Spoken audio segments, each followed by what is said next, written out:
And that's the not so obvious junk food. And this could be something, when I say this, it's something that's not necessarily bad for you. It's probably more neutral, if you will.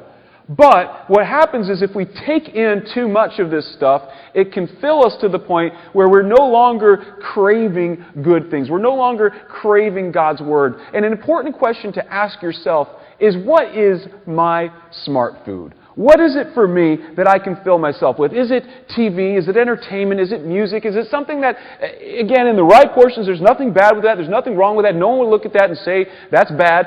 But yet, if you realize you just keep doing it, you're filling yourself with something that's suppressing your appetite for righteousness. For me, it's pretty obvious. For me, one of the things that's sort of a junk food for me, so to speak, that fills me to where it crowds out the search for righteousness in my life, is news. It's what's going on in our world. I have to know. And so, I scour the internet, I watch the TV, I watch the news, and God really has convicted me of this to say, okay, take in the news of the world, but take in my word to at least an equivalent proportion. Because you think about that. If we were to do that, how much less depressed would we be?